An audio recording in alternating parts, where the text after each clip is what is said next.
that cost. In terms of targeting, as you said, yes, we are in the middle of trying to change from one way of targeting to this way of targeting. But as I said before, we set those guidelines quite flexible, so programs can use either of one dimension or all dimensions.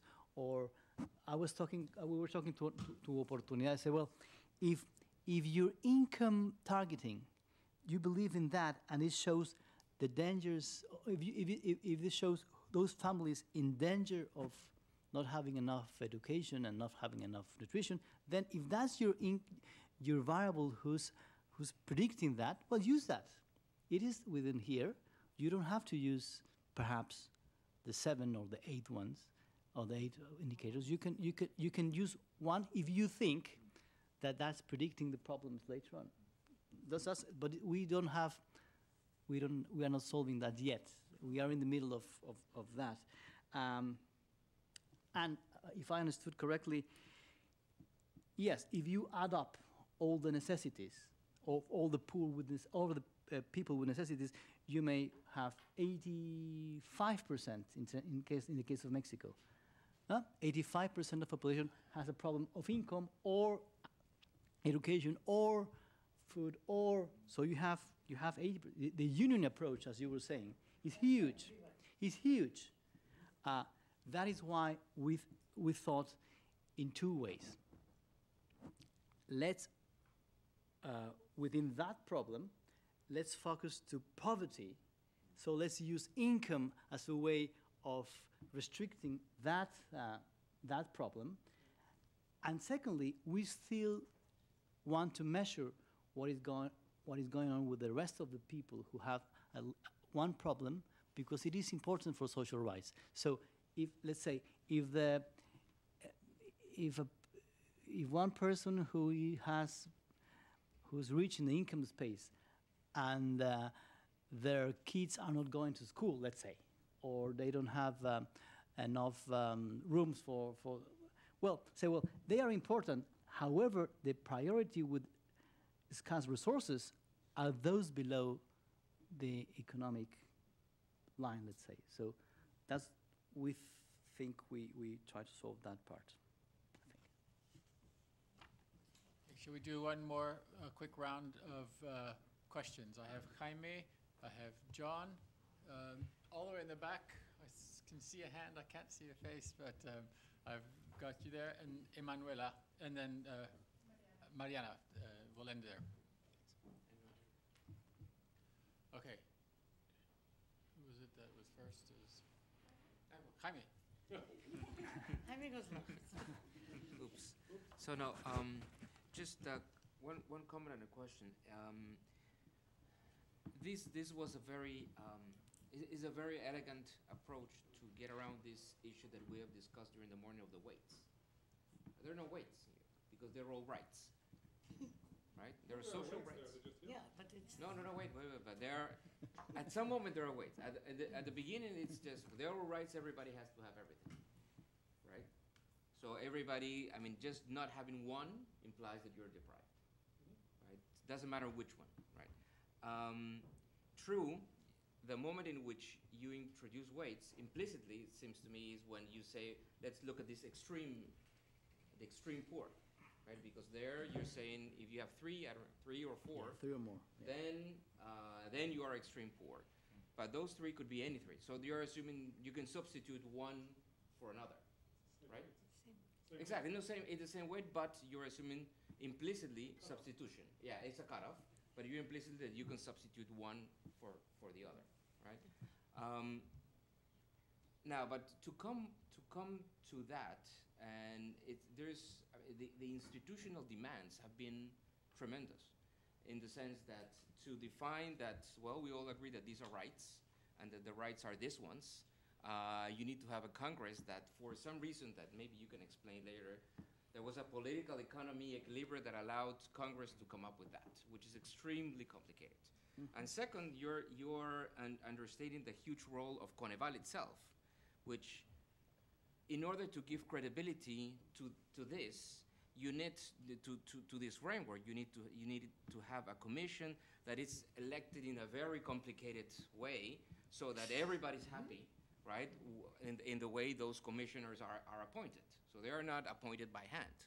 Only the head of the commission is appointed by hand, which is Gonzalo. So he's the only one who is appointed by the president. He's the only one appointed by the president. But then the others is a complicated election scheme. So that, and it's a pretty prestigious academics. It's easy. It's written. It's not complicated. Again, I mean, it's written. it's not complicated. It's just. It's written in the law, right? Yeah, It's written in the law, and that gives credibility. And that commission is that gave a rationale to these cutoffs, interpreting this law, right? So at the end, everybody then believed in what you came up with. But the institutional constraints of all that are huge. And one question. I just put that point because I mean, applying this type of framework in countries with lower institutional development will be more complicated. The question I have is on the aggregation, right? What is the difference between putting together everything in one number, vis-a-vis having a tablero de control, right? Like Dashboard. A dashboard, exactly. Oh, I see. Having a dashboard in which you have the 8 data. dimensions. All data. And you map each dimension to specific policies or programs, right? What has been the discussion on that issue? Which I know there was a discussion on that, and if you could illustrate on that. Yeah, sure. John? Yes, you mentioned several times big advantages of working with the laws. But a couple of times, if there's a regulation, courts can determine that a government is not in compliance with that regulation and can kind of force or compel the administration of government to be in compliance with that. Is there a risk of creating real problems with the courts getting involved in this? How would that get resolved, given that you're in a situation where maybe 70, 80% of the population is kind of out of compliance with those requirements? Hi, my name is Will Durbin, and I work in the Latin America Poverty and Gender Unit.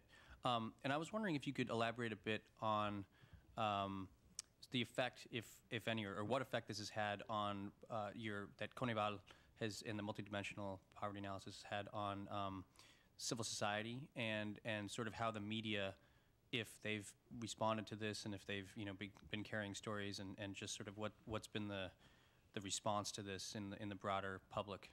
Thanks. Manuela?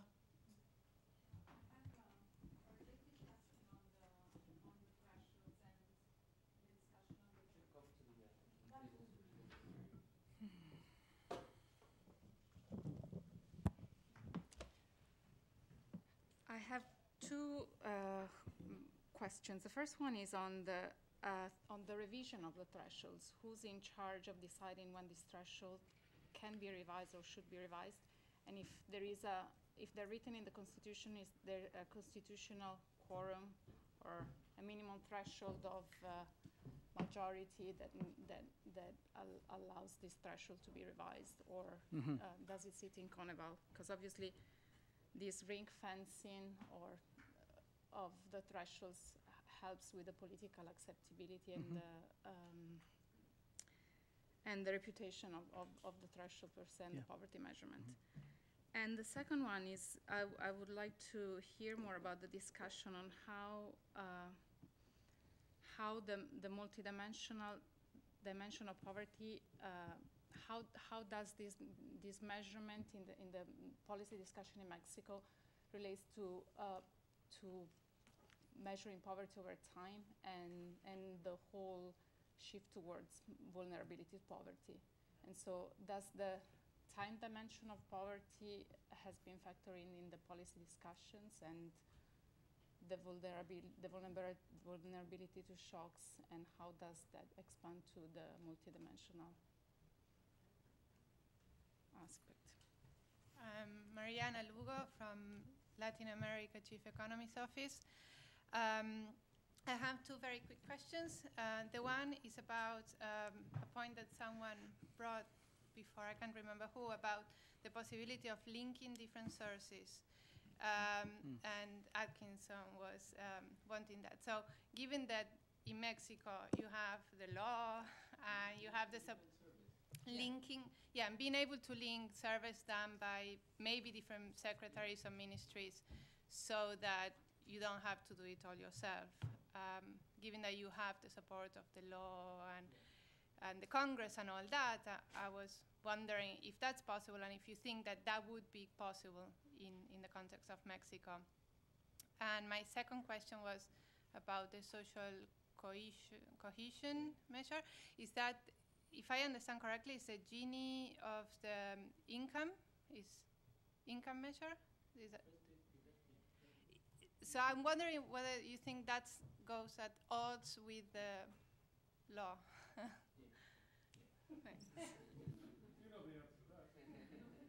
Finally, Nobuo, you wanted to get a question?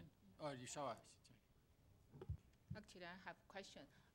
You show us the 2008 and the 2009. Within 1 or 2 years, some dimension you can see there's a significant improvement. Yeah. Because when you Poor areas. yeah, in the some dimension like the housing and some social security, is that possible? Some of this change is due to the change. You use different data set, like say different survey. For example, you say the 1% of census because you cannot do that every year, right? Every 5 years. And you mentioned there's some labor force, the labor poverty or some kind of survey. Have you do any robust test when you use a different kind of survey to do the same measure, and what do you got?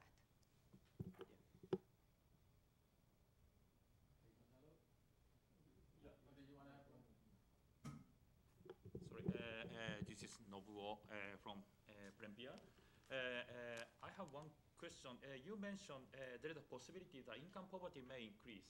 However, social deprivation may not necessarily getting worse and maybe even better. Yeah. So there is a possibility that income poverty increase, but MPI may not increase, kind of thing. Yeah. So that's possibility. Yeah. And my question is, at the end of the day, importance of indicator is closely related to perception of the people. For example, in Japan, GDP per capita measurement is losing popularity because that's not reflecting happiness.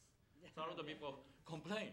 So your indicator also. They are not happy for that. Yeah, actually. But Mexico's case also, at the end of the day, MPI will be accepted, largely.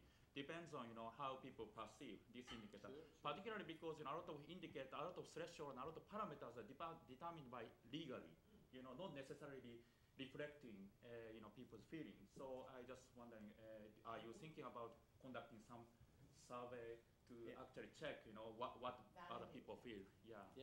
Anyway.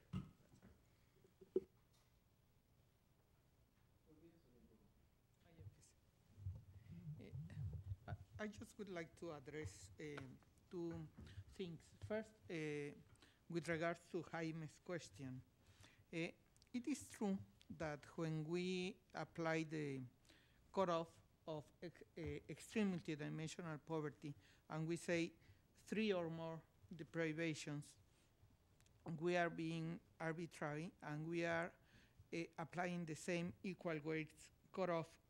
But I think that for policy, for public policy, it's important to mention that when we discussed this measurement with the Ministry of Social Development, the number was important. And it was important because we can measure that 10% of the population is in this situation with very low income and with a large number of social deprivations. However, for policy purposes, it is important to know which are the deprivations they have. And with this methodology, it has the flexibility to build up which